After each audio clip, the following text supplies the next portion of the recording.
감상을 그렇게 즐겨하지 않았던 아이인데 미술관에 와서 이제는 뭐 감상을 그냥 스쳐가듯이 봐도 뭔가 자기 안에 남는 게 있는지 그 미술관이 정말 생활 속에 녹아 있구나라는 생각을 해서 참 좋았어요.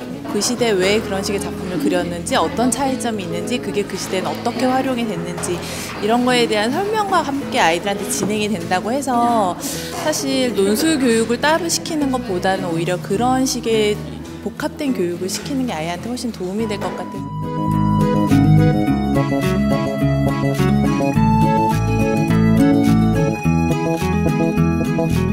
흔하게 자극해 줄 수 없는 부분을 아이의 그런 감성이나 감각을 좀 자극해 주는 그런 프로그램이 아닐까 생각이 드네요. 네, 리움 퀴즈는 초등학교 어린이들을 대상으로 하는 프로그램이지만 저희가 만난 리움 퀴즈 아이들의 생각이나 미술 작품을 대하는 안목은 결코 어리지 않았습니다. 첫날 작품을 볼 때 조금 지루해하고 재미없어하는 친구들이 간혹 있어요. 근데 그 친구들이 둘째 날이나 셋째 날 한두 작품에 흥미를 보이면서 깊이 빠져들 때 경험과 체험을 통해서 또 다른 방향에 관심을 갖게 되는구나를 느끼고 그럴 때 조금 더 보람이 있는 것 같습니다. 올해로 9년째를 맞이하는 리움 퀴즈. 매 방학마다 리움 퀴즈를 기다리는 어린이와 학부모들로 방학이 시작되기 두어 달 전부터 프로그램에 대한 문의가 쇄도하곤 합니다. 이렇게 많은 사랑을 받으며 꾸준히 진행되어 온 리움 퀴즈의 노하우는 하루 이틀 안에 쌓인 것이 아닌데요. 2006년 두 번의 파일럿 프로그램을 거쳐서 2007년 1월 정식으로 출발한 리움 퀴즈는 나와 역사, 나와 언어, 나와 몸, 나와 풍경 4가지 주제를 가진 나 시리즈로 시작되었습니다. 4년간의 큰 호응에 힘입어 2011년에는 미술 플러스 시리즈가 새롭게 개편되어 사람, 상징, 추상, 과학 4가지 주제로 역시 4년간 큰 인기리에 운영이 되었습니다. 8년간의 끊임없는 연구와 기획 노력을 집대성하여 탄생한 2015년 미술 더하기 빼기는 미술 플러스 시리즈를 오마주하기 위해 붙여진 이름으로 미술뿐만 아니라 미술을 둘러싸고 있는 여러 가지 현상에 대해 더욱 다각도로 탐구한다는 의미를 지니고 있습니다. 자, 그럼 리움 퀴즈 미술 더하기 빼기가 어떻게 진행되었는지 살짝 엿보아 볼까요? 어린이들이 리움 퀴즈에 와서 가장 먼저 하는 일은 전시장에 가기 앞서서 선생님과 함께 오늘 경험할 내용에 관하여 간단하게 이야기를 나누는 일입니다.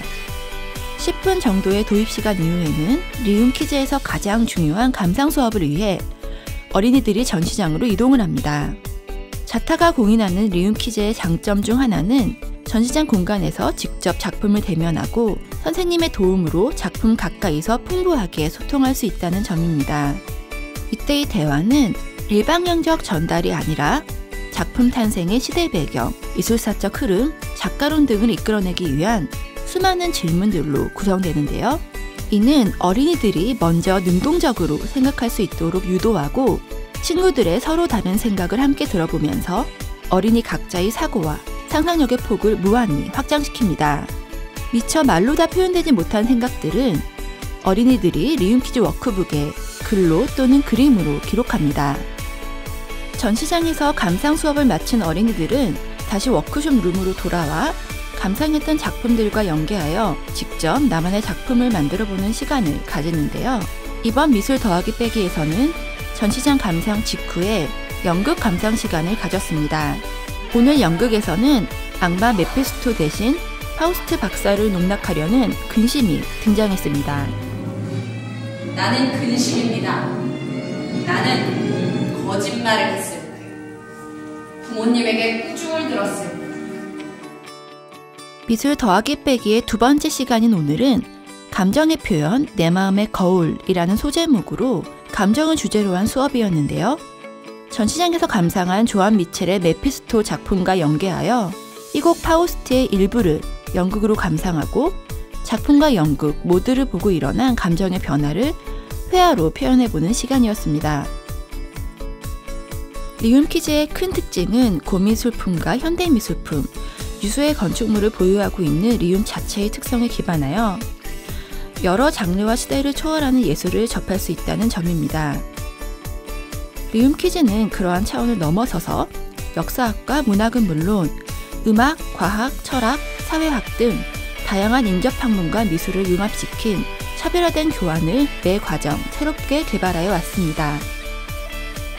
또한 그리기나 만들기로 국한된 실기활동이 아닌 예상치 못한 시공간에서 펼쳐지는 설치미술, 개념미술, 퍼포먼스, 미디어 아트, 작곡에 이르는 다채로운 작업들을 통해 어린이들의 창의성을 향상하는 것이 리움 퀴즈의 가장 큰 강점입니다. 정말 상상하지도 못했던 명작들이 탄생했는데요. 그럼 근심을 표현한 어린이들의 작품 이야기를 직접 들어볼까요? 지금 이거는 근심의 손이 빛까지도 가리는 거. 여기는 빛 세상과 어둠의 세상을 가리는 근심이 세워놓은 벽인데 밖에 있는 빛의 공간조차도 근심이 그 빛을 다 가져가 버려서 결국엔 다 어둠의 세상이 되는 걸 그리는 거예요. 이거 보라색은 빨간색인데 원래 불길이 진해져서 보라색으로 표현했고요. 이 노란색은 마음속에 친 번개고요. 이것은 눈물이에요. 이거는 타들어간 마음속입니다. 활동이 끝난 후에는 어린이들이 함께 자신들의 작품 앞에 둘러앉아서 각자 생각한 다양한 근심의 모습, 그리고 근심이 담고 있는 이야기들에 대해 서로 질문하고 대답을 공유하는 시간을 가졌는데요. 무척 흥미로웠습니다. 애들과 토론할 생각을 할 수 있어서 좋아요. 그냥 여러 가지 애들의 의견을 들을 수 있어요. 이번 미술 더하기 빼기는 각 수업마다 포함되어 있었던 토론 시간을 조금 더 강화하기 위해 내가 만든 작품의 탄생 배경과 의미에 대해 각자 비평을 해보는 어린이 패널 토론 시간을 꾸며봤는데요. 과연 어린이들이 얼만큼 토론에 참여할 수 있을지 많은 걱정을 안고 도전해본 수업이었지만 어린이들은 결코 저희를 실망시키지 않았습니다. 도박인데 왜 사진이 해상도 영향을 주었는지 좀 이야기해 줄 수 있어요? 신비 사회를 다루고 약간 다루가 불평을 하거나 등록번호 할 거니까 평등의 정의가 있다고 생각했어요. 악마를 검정색으로 해야 되니? 나쁜 사람이 등장할 때도 번개가 치더라.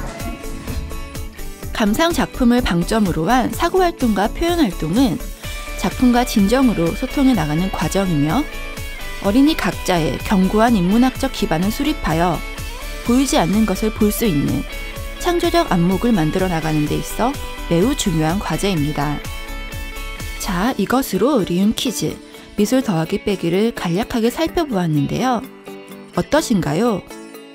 작품을 실제 봄으로 인해서 그것을 보고 내가 어떻게 느끼느냐, 다양한 파트 미술사 아니면 뭐 연극, 미술, 음악 할 거 없이 다양한 예술적인 어떤 바탕을 배경으로 고민하는 부분이 있기 때문에 제가 제일 좋아하는 순간 중에 하나는 작품을 보고 친구들이 자기가 생각지도 못했거나 제가 생각하지도 못했던 지점에 대해서 이야기를 해준다든지 그 예술가의 어떤 과정을 직접적으로 경험하는 그 프로세스를 체험하게 하는 그게 중요한 부분인데 그거를 리움 퀴즈가 많이 되게 선행적으로 또 담당하고 있고 학부모님들을 뵈면서도 되게 보람을 많이 느꼈던 것 같아요.